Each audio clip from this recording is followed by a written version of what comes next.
cya shitani cyarakaye. umusore utanyoheza ugasaba ari umuntu. Ndindahiro Valence Papa. Acha bwana we, nta muntu ntabwo wandanza amavi.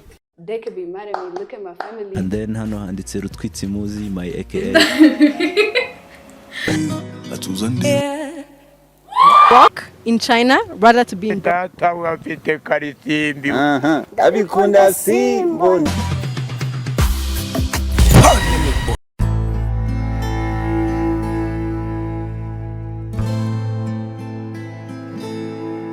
What's up my beautiful ladies and gentlemen, reka nize ko mwese mumeze neza cyane, reka nizere ko ibihe biri kubahira, nize ko murimo murasoza umwaka neza cyane.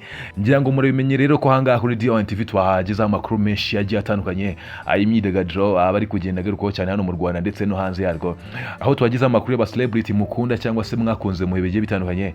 Muri kano kanya rero tubafitiyeho bita Shadibu, umugore wamenyekanye cyane hano mu Rwanda bitewe n'ikimero cye, bitewe n'ubwiza bumuranga, bitewe nuko agiye agaragara ku mbuga nkoranyambaga cyane, aho ngira ngo nimba uri muri generation yo mu myaka 20 n'ingahe, ngira ngo wagiye uri mu ishuri uri ubyumva mu gihe abantu barimo bagana barimo ratera story cyane bavuga ku bwiza bwa Shadibu, bagenda bamugarukaho cyane. Rero Shadibu ni umwe mu bantu bakunzwe cyane cyane ku mbuga nkoranyambaga, binyuze mu mafoto, binyuze mu videos, bitewe n'ubwiza bwe, bitewe no kuba ateye neza. Ni umugore kandi wamamaye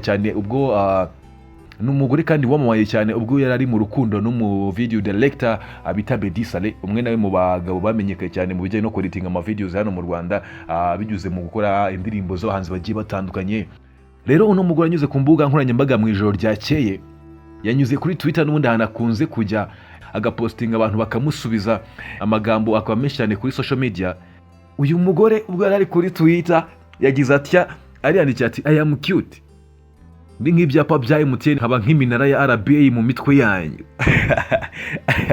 Ati imitwe yanyu narayifashe ndayikoloneza mbagira uko nishakiye, ibyo waba urimo byose, icyo waba uri gukora cyose ugomba kuntekereza, ubugomba kuba ngomba ndi kukuzungurukamo, ibintu byabaye sereri muri wowe. Hanyuma arakomeza ati ndapostinga mu kavuga ukagira muri Bandahiro Papi kuri BTN.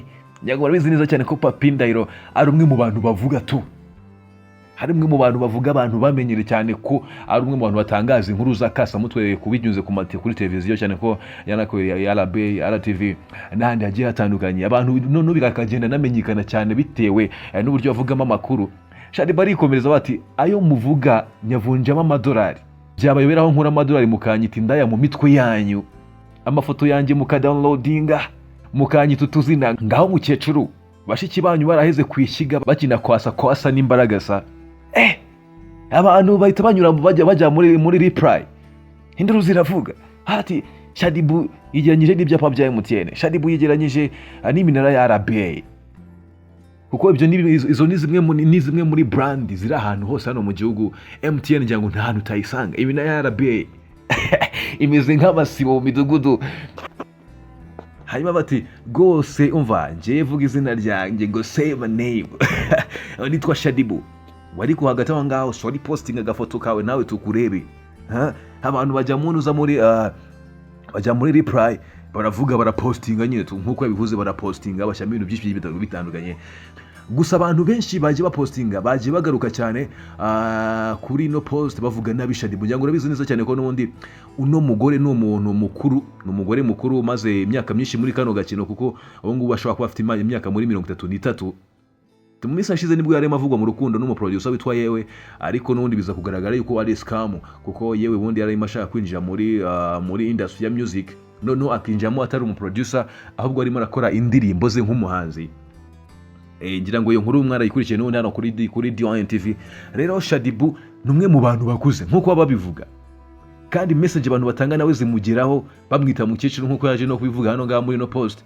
Ndetse kandi bitewe nuko nta kazi kazwi akora, ndetse na bamwe mu bakobwa bahana i Kigali muzi abagiye bafite amafaranga menshi b'ibyamamare, nta kazi runaka abantu bazi akora, usibye kuba tubona abyuka mu gitondo akabatenye ngiye Paris, ngiye London, ngiye ahangaha, ariko nta muntu n'umwe uzi ngo afite akahe kazi arimo arakora. Uretse ko wenda atari ngombwa ngo nundi ngo umuntu ashyire social media ngo akazi nkora nakangaka. Sometimes umuntu agira ibintu bye privacy, ariko nta muntu n'umwe uza akazakora. Nibyo niho abantu bahera rero bamwita ko ari indaya, bahera ko wenda amafaranga atunze cyangwa se ibyo afite abikura wenda mu burayi bitewe nuko nta kazi runaka abantu bazi akora. Ndetse ngira ngo nicyo kintu cyonyine gihari abantu iyo bagiye kumwita ko ari indaya babagenderaho, ariko nta muntu wahamya ko ibyo bintu ari byo.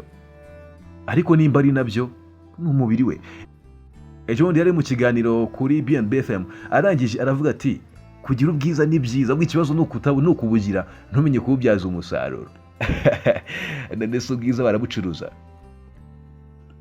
Ariko hangaha ikintu yarashatse kuvuga ni ukuvuga ngo ushobora kuba uri mwiza hanyuma ugashyira isura yawe ku isoko, ugakora advertisement, ukamanikwa ku byapa, cyangwa ukabucuruza mu buryo bugiye butandukanye. So rero ngira ngo ni ibyo ngibyo gusa, ntabwo ari byo gusa, hari n'izindi nkuru ziba zigiye ziri hano hanze, uwo bita The Ben bari kumwota bitewe n'icyongereza cye kidahwitse, bari kota aho bita Uncle Austin nyuma y'uko wafashe umukiriya cyangwa se umuntu umwe mu bamukurikira, umwe mu bakunda n'ibihangano bye akamuserereza cyangwa se akagaruka kuri nyina. Reka ze iyo nkuru nayo ugiye guhita uyikurikirana cyane hano ngaha kuri D1 TV. Izo nkuru zose ko zakabaye, we numara kureba ino video mu kanya gato yaze kongera ugaruke kugira ngo uze guhita wongera urebe ino nkuru nayo already iraza kubagezaho. Komeza ubane natwe rero, tuba tugusaba ni kimwe no gukanda subscribe, ugafungura notification, hanyuma kandi ukatuhereza feedback unyuze muri comment section yuko ibintu byacu byumva, hanyuma ugakomeza kubana natwe 5 kuri 5. Reka rero twongere guhura mu nkuru zacu zitaha.